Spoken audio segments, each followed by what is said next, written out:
Graça e paz, queridos. Muito boa noite. Estamos aqui começando a ministração da palavra aqui hoje na Igreja Batista Renovada do Amor. E o texto é 1 Samuel, capítulo 15, dos versos 19 ao 23. Eu vou ler aqui para vocês. Por que não atentaste à voz do Senhor, mas te lançaste ao despojo e fizeste o que era mal aos olhos do Senhor? Então disse Saul a Samuel: pelo contrário, dei ouvidos à voz do Senhor e segui o caminho pelo qual o Senhor me enviou, e trouxe a Agag, rei de Amaleque, e os amalequitas, e os destruí totalmente. Mas o povo tomou do despojo ovelhas e bois, o melhor designado à destruição, para oferecer ao Senhor teu Deus em Gilgal. Porém Samuel disse: tem porventura o Senhor tanto prazer em holocaustos e sacrifício, quanto em que se obedeça a sua palavra? Eis que o obedecer é melhor do que o sacrificar, e o atender melhor do que a gordura de carneiros, porque a rebelião é como o pecado de feitiçaria, e a obstinação é como a idolatria e o culto a ídolos do lar. Visto que rejeitaste a palavra do Senhor, ele também te rejeitou a ti, para que não sejas mais rei. Amém? Gente, nós temos aqui uma querela, um debate entre Samuel e Saul. A gente vê um homem cheio de Deus, Samuel, indo interrogar a Saul, um homem cheio de si. Lá pelo versículo 12 desse mesmo capítulo, quando Samuel veio procurar Saul, ele tinha saído para erguer um monumento em honra dele mesmo. Saul estava muito cheio de si. E a gente vê que nesse debate, a gente trazendo para a questão da igreja, a gente vê o próprio Deus discutindo com a sua igreja, como se ele estivesse falando com a igreja de Laodiceia. E aí eu me lembro do profeta Jeremias, quando ele diz o seguinte: maldito aquele que faz a obra de Deus relaxadamente. E isso tem acontecido dentro da igreja, isso tem acontecido na nossa nação, isso tem acontecido no mundo, isso tem acontecido na ONU, isso tem acontecido em todos os lugares. Os líderes, em sua grande maioria, não obedecem a Deus e nem a sua palavra. Eu quero me ater aqui mais à questão da igreja, a líderes e liderados, né, com essa questão da obediência. Porque nós sabemos que a obediência, ela gera vida, e a desobediência gera morte. É só você ver o que foi que Adão fez, e a consequência da desobediência de Adão, e o que foi que Jesus fez, e a consequência da obediência de Jesus. Mas eu quero falar aqui de duas formas de como nós recebemos, tá, ordens de Deus. Nós recebemos ordem de Deus de forma direta e de forma indireta. E aqui eu queria começar falando sobre quando Deus fala diretamente, né, com o homem, e ainda assim o homem não o obedece.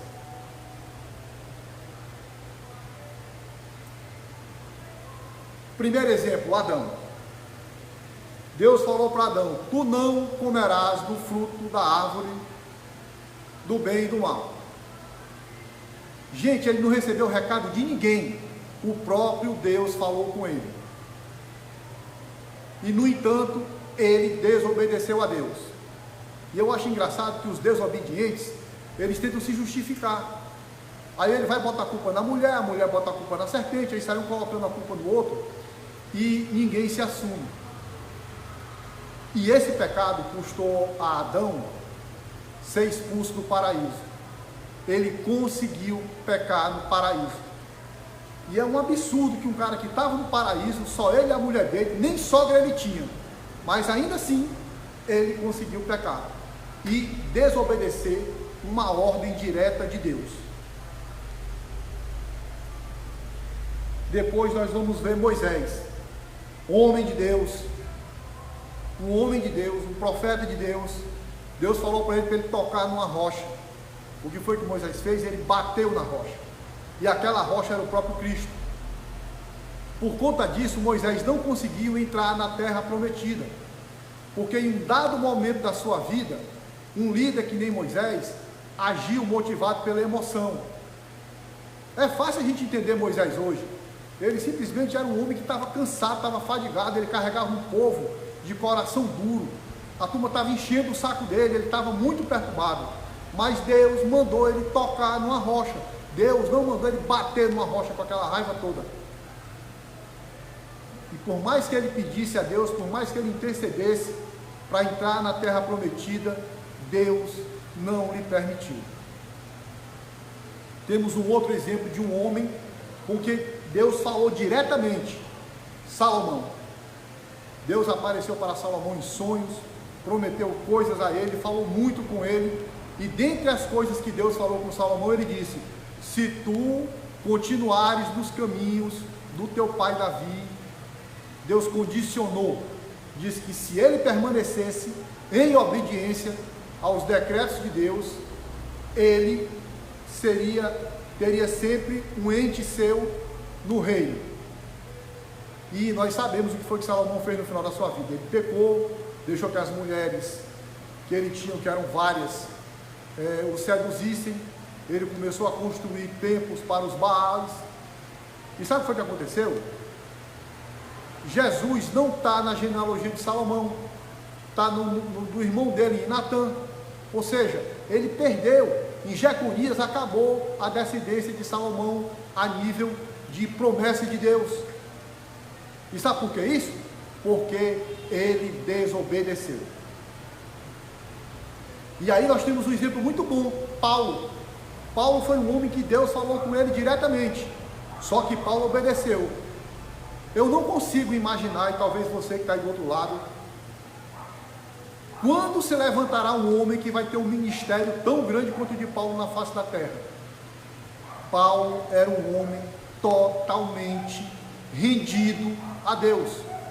O seu ministério teve aquele tamanho todo, não é porque ele era o super Paulo, não, é porque ele era um homem cheio de Deus, um homem dócil, obediente à palavra de Deus, foi obediente até colocar a cabeça no cepo para ser decepado, porque segundo ele, o viver é Cristo e o morrer era lucro. Nós estamos sentindo faltas de líderes que tenham essa postura, tá? Aí tem aqueles que desobedeceram a ordem de Deus, ordem que vieram de formas indiretas, e aqui nós temos alguns casos. O caso do sacerdote Eli. Deus já havia advertido ele a respeito dos filhos que ele tinha, que eram ladrões, que estavam fazendo coisas no templo que não era para fazer, e Elias nunca tomou uma providência contra os seus filhos. O que aconteceu? Perdeu o sacerdócio. Quando o seu neto nasceu, tomou o nome de Icabote, ou seja, acabou-se a glória de Israel, e a família de Eli sumiu da linhagem sacerdotal. Por conta de quê? Desobediência à palavra de Deus. Aí veio Saul, que é o texto em que nós estamos aqui. Saul, assim como Adão, tentou dar uma desculpa, dizendo assim: não, eu fiz o que o teu Deus mandou, eu matei o pessoal lá de Amaleque, e o povo trouxe algumas coisas do gado e dos cordeiros. Igual a Adão, ele deu uma desculpa por não ter cumprido a ordem de Deus, que tinha consagrado tudo aquilo ali ao anátema, tá? Ele pecou igual a Adão. Ele conseguiu pecar igual a Moisés. Num momento de raiva, ele segurou o manto de Samuel e rasgou a camisa, o manto de Samuel, e Samuel falou: do jeito que você rasgou o meu manto, Deus rasgou o reino da tua mão. Porque ele também agiu de forma obstinada. Gente, agora isso vale para membros também.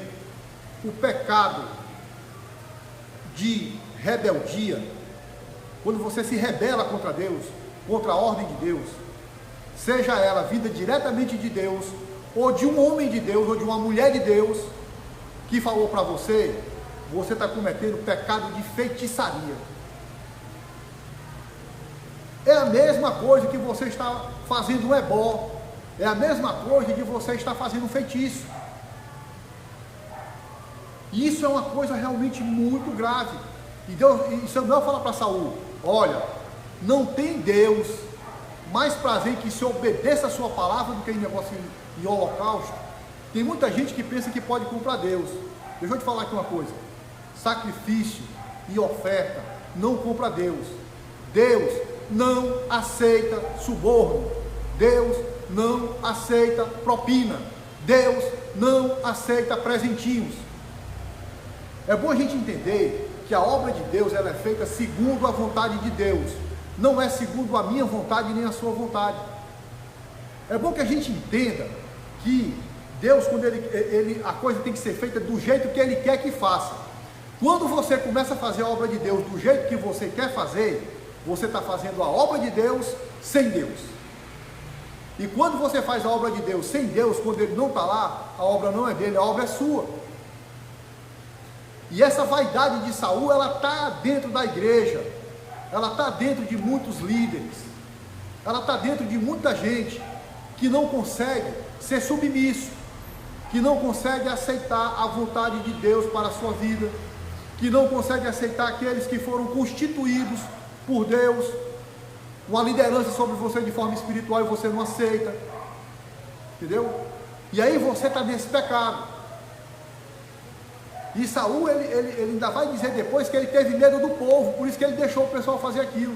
É impressionante como as pessoas hoje têm medo do povo, têm medo do vírus, têm medo do ladrão fulano de tal, mas não tem medo de passar a eternidade no inferno. E aqueles que não são obedientes à palavra de Deus, vão passar a eternidade no inferno. O próprio Jesus falou, gente, ele foi claro, tenham medo daquele que pode destruir o seu corpo e jogar a alma na geena, não só aquele que mata o corpo. E é impressionante como que a gente vive a nossa vida hoje, sabe como? Como se isso aqui fosse tudo, como se não tivesse um depois, e nós temos um depois, nós temos uma vida para além da vida, e essa vida para além da vida está condicionada a Deus, está condicionada a você se reconhecer pecador diante de Deus, está condicionado em você entregar a sua vida a Deus, sabe? Aquela coisa de você dizer que Jesus é o Senhor da sua vida, e se Ele é o Senhor da sua vida, Ele manda em você. Eu não conheço nenhum Senhor que seja mandado pelo seu escravo, nunca ouvi falar disso, mas infelizmente a igreja e o mundo têm vivido assim. As pessoas estão tomando atitudes como se Deus não estivesse vendo, estão tomando atitudes como se Deus não estivesse enxergando, só que Ele vê tudo, Ele sabe de tudo. Aquilo que a gente trama no nosso quarto, pensando que é só a gente que está pensando, e pensa que é só a gente que sabe, Deus já sabe antes que a gente faça, tá? E isso é um problema muito grande, inclusive dentro da igreja.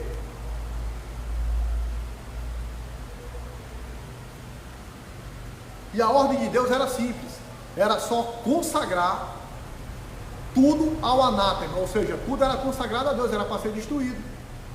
E Saul não fez. E é bom que a gente lembre que o mensageiro que Deus mandou para ele, foi o próprio Samuel, homem de moral, um vaso nas mãos de Deus, reconhecido por todos. E ainda assim, Saul não obedeceu, e aconteceu o que aconteceu com ele. Nós temos o caso dos outros reis de Judá, vamos aqui falar de Manassés. Manassés queimou o filho dele em honra de Moloque. Manassés prostituiu todo o reino de Judá e de Jerusalém, fez todo tipo de feitiçaria, todo tipo de agouro. E no livro da lei, Deuteronômio 18, do 9 ao 12, diz que não era para fazer nada disso. Ele tinha uma orientação de Deus que não era para fazer, mas ele fez. Gente, O princípio da sabedoria é o temor de Deus. E o temor de Deus é um artigo que está em falta no mundo de hoje. Está em falta na própria igreja. Isso é uma coisa que não pode acontecer. Eu lembro quando eu era criança, isso já faz muito tempo, a gente tinha muito medo quando o pai brigava com a gente e falava assim: olha, papai do céu não gosta disso. A gente já ficava no terror, porque Deus não tinha gostado daquilo. Hoje Deus tem falado através da sua palavra, tem falado através de alguns vasos que Ele escolhe, entendeu? E as pessoas não escutam. As pessoas leem as escrituras e é como se aqui fosse um livro igual aos outros. Esse livro não é. Se você ler o capítulo 7 do livro de Miqueias, ele é mais atual do que o jornal que vai sair amanhã. Isso aqui não é um livro comum não, gente. Isso aqui é um manual de vida eterna. Quando você pega um eletrodoméstico, se você comprar um aparelho de som, antes de você ligar, você vai ler o manual. Não é assim que funciona? Pois a tua vida está ligada nesse manual aqui. E a gente tem que obedecer às instruções que estão aqui nesse manual. Porque Moisés, sendo Moisés, não teve direito de entrar na terra prometida. Adão caiu do paraíso. Salomão ficou fora da genealogia de Jesus. Manassés foi parar na cadeia. Saul perdeu o reino. Eli perdeu o sacerdócio. E tem pessoas que estão perdendo, deixando de ser salvas, porque não consegue obedecer a palavra de Deus, não consegue obedecer um líder. Aí eu fico pensando, uma pessoa que não consegue obedecer o líder dela, que ela conhece, que ela está vendo, como é que ela obedece a Deus? E aqui eu estou falando de líderes honrados, eu estou falando de líderes decentes, porque eu sei que tem a banda podre, eu estou falando aqui da banda boa. Tem gente que, apesar de ser pastoreada, apesar de ser mentorada por uma pessoa de Deus, por um homem ou por uma mulher de Deus, ainda consegue ser desobediente, tá?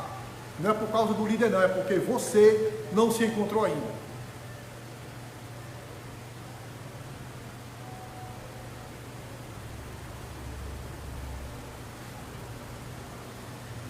Em Israel teve um rei chamado Ezequias, e duas coisas tremendas aconteceram na vida de Ezequias. Ezequias foi um grande homem de Deus. A primeira coisa que aconteceu tremenda com ele estava cercado por Senaqueribe. Senaqueribe disse que o povo de Jerusalém ia morrer comendo cocô e bebendo urina, que estava todo mundo trancado. Ele ofereceu 2.000 cavalos para dizer assim: eu vou te dar 2.000 cavalos, vê se tu consegue arrumar um para montar neles. Está pensando o que é que o teu Deus vai te salvar?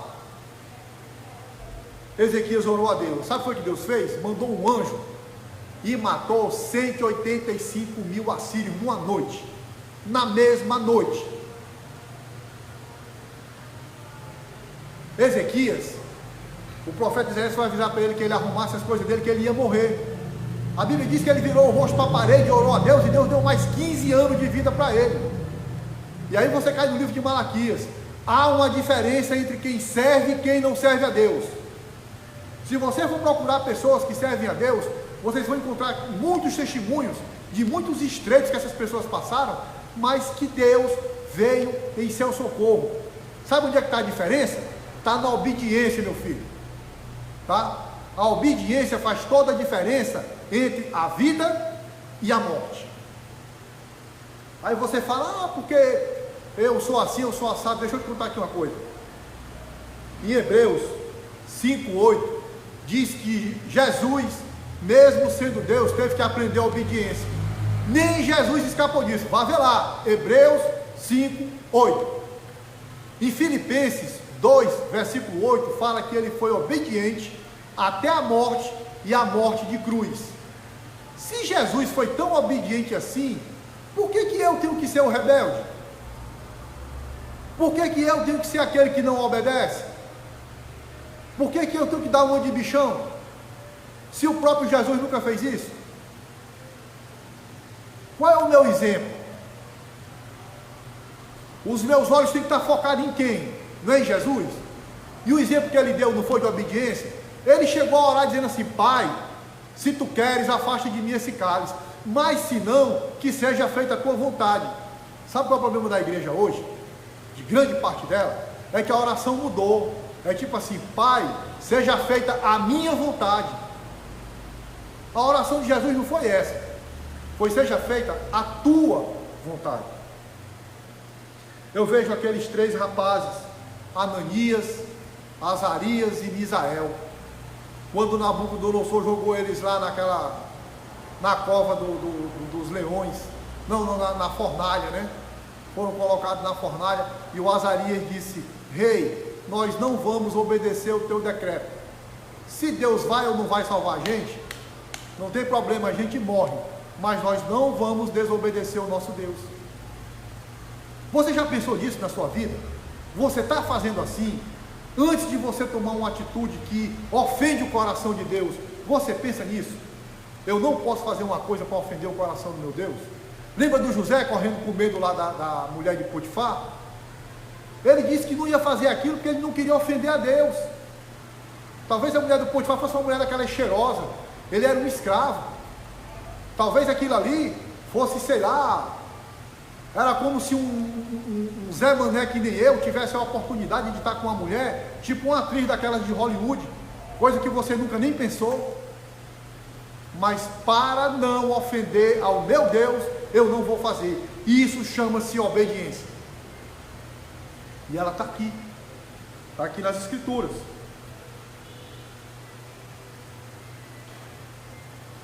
Uma nação forte, um povo forte é constituído por famílias bem estruturadas. E famílias bem estruturadas são famílias que são obedientes à palavra de Deus. Salomão, em sua sabedoria, do livro dos Provérbios, ele escreveu do capítulo 5 até o 7, orientações de um pai e de uma mãe para um filho, para que o filho não se perdesse. E aí ele fala de alguns pecados que você pode cometer e pode estragar a sua vida. E é impressionante que a Bíblia fala que honra teu pai e tua mãe para que os teus dias sejam prolongados na terra. E o que a gente está vendo hoje no mundo é que os filhos não têm honrado os pais e nem pais têm respeitado os filhos. A gente tem vivido uma torre de Babel, é como se fosse assim, um monte de gente sem curso, um estouro de uma boiada. E o mundo está assim porque as famílias estão assim. Você quer restaurar a sua família? Você quer a sua família estruturada? Siga as orientações de Deus que estão na sua palavra. É assim que se faz uma grande nação, com um povo temente a Deus. Hoje eu estava vendo esse jejum, esse dia de jejum e oração, e recebi alguns vídeos, alguns comentários, muita gente fazendo isso. Eu participei disso também, tudo. E depois uma amiga minha me mostrou o pessoal fazendo chacota, dizendo que em todos os países tomaram medida A, B e C, e aqui no Brasil o imbecil convocava um dia de jejum e oração. E aí a gente vê o quanto ainda tem de pessoas que precisam ser alcançadas. Essas pessoas que hoje estão fazendo chacota com o dia de oração e de jejum, são as pessoas que são mais carentes de Deus. Se essas pessoas não forem alcançadas, elas vão passar a eternidade no inferno. E esse não é o meu desejo para elas. Eu desejo que essas pessoas se convertam, que essas pessoas sejam alcançadas pela nossa oração, pelo nosso testemunho principalmente. Nós precisamos testemunhar, nós precisamos ser chamados pelos de fora, não é pelos de casa não, pelos de fora, de homem e de mulher de Deus. O mundo está esperando a manifestação dos filhos de Deus. Paulo fala isso na carta aos Romanos. O mundo inteiro espera a manifestação dos filhos de Deus. Você se chama de filho de Deus? Se manifeste como tal. Faça isso. Porque o mundo está esperando por nós. Gente, olha para o mundo. O que é que o mundo tem, gente? O mundo está falido. O mundo está caído. O mundo está apodrecido. As pessoas têm se vendido por um prato de lentilha. Grandes grupos de comunicação estão mentindo aí à torta e à direita, à custa de dinheiro. Existem pessoas que se vendem, em alguns períodos aqui, até por uma cesta básica. Esse é o mundo. Nós não. Nós, como diria Azaf Borba, eu sei que foi pago um alto preço. Nós fomos comprados a preço de sangue, gente. A gente não pode estar cocheando em dois caminhos. A gente não pode estar obedeço hoje, não obedeço amanhã. Eu vou fazer isso aqui agora porque Jesus não está vendo. Eu vou me corromper agora porque é só isso aqui é besteira. Não é não. Não é não. Grandes homens de Deus foram castigados por Deus porque não obedeceram a sua palavra. Ou você acha que conosco vai ser diferente? Será que por causa dos meus lindos cabelos pretos eu não vou ser castigado por Deus? Nem cabelo preto eu tenho, tá? Então fatalmente eu seria castigado.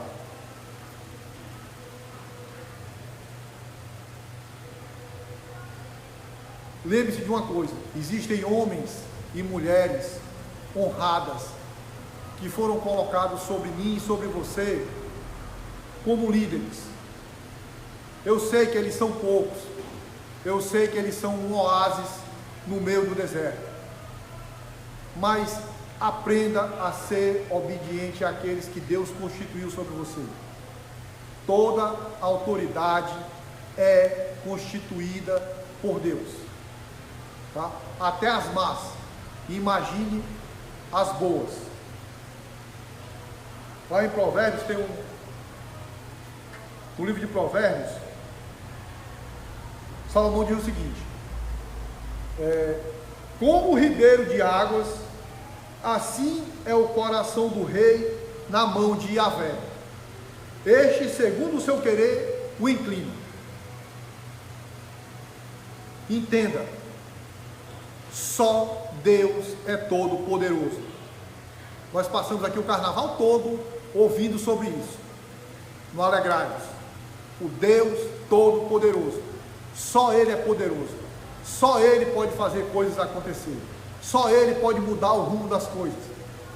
E nesse versículo e nesse capítulo especificamente, ele fala que o coração do rei é como um ribeiro de água na mão de Yahvé, que ele pode conduzir para o lado que ele quiser. Então, obedeça a palavra de Deus. Continue orando pela nossa nação e pelos líderes da nossa nação. E o nosso principal líder, que é o presidente, tá?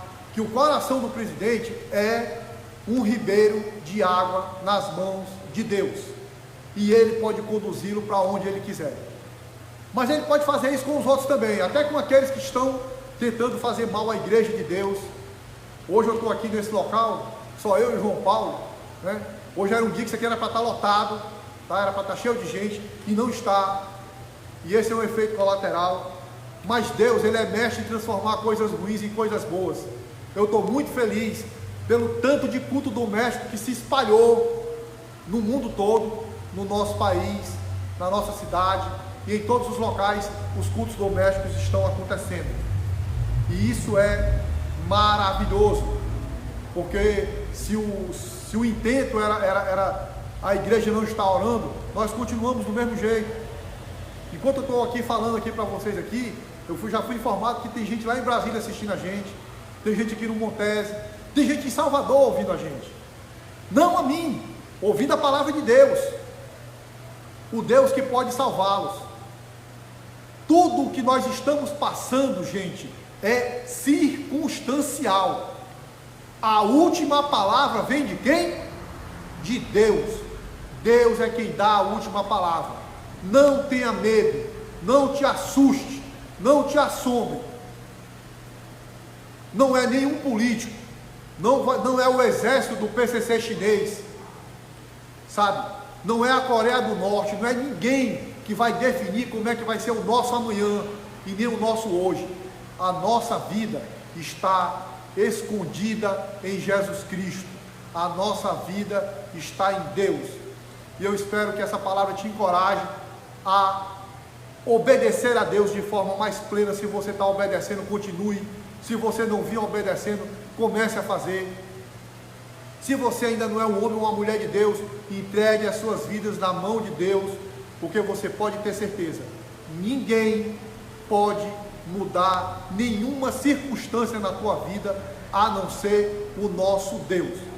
Fora de Deus não existe salvação, não existe nada. Existe um monte de Baalins e um monte de becos sem saída. Só Jesus é o caminho, a verdade e a vida. Eu queria encerrar esse momento orando pela nação e por todos aqueles que fazem parte da Igreja Batista Renovada do Amor, aqueles que nos estão visitando hoje, mesmo de forma virtual. Sejam bem-vindos e nós vamos orar por você e pela sua família, amém? Senhor Deus tremendo, poderoso e santo, Pai, nós estamos entregando, Deus, nas Tuas mãos as nossas vidas, porque nós sabemos que Tu tem cuidado de nós, que Tu és o Deus que te importa com o Teu povo e que vem ao encontro dele. Na verdade, nem fomos nós que Te escolhemos, Senhor. Tu nos amou primeiro, Tu nos escolheu, e Tu entregou o Teu Filho naquela cruz para que nós tivéssemos vida eterna. Deus, recebe nas Tuas mãos a nossa nação, recebe o Brasil, Senhor. Existem muitos vírus na nossa nação. Não é só o vírus que veio da China, não, Senhor. Existe o vírus da mentira, o vírus da idolatria, o vírus da corrupção, o vírus da prostituição, coisas que precisam ser erradicadas do meio do nosso povo. Existem muitos Baalins no meio do nosso povo. Existe muitas pessoas que até se dizem teus filhos, mas que têm dobrado os seus joelhos diante de Baal e não diante de Ti.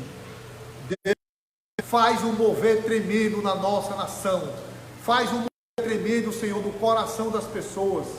A mudança que tem que acontecer no nosso país começa na Tua igreja, na liderança da Tua igreja. Nós precisamos mudar de atitude. Como diria Daniel, a Ti seja a honra e a glória, e a nós a vergonha. Sonda-nos, Senhor, transforma-nos, nos edifica e nos envia, Senhor, no meio dessa nação. Há muita matéria-prima, há muita gente precisando. Existem muitas famílias, Senhor, precisando ser restauradas, mas a Tua igreja tem que resplandecer.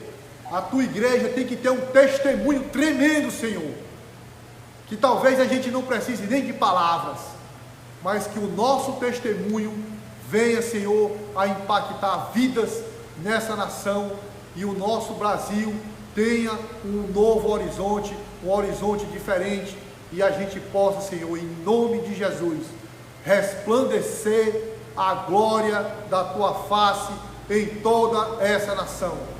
Deus, recebe-nos em nome de Jesus. Amém. Fiquem na paz.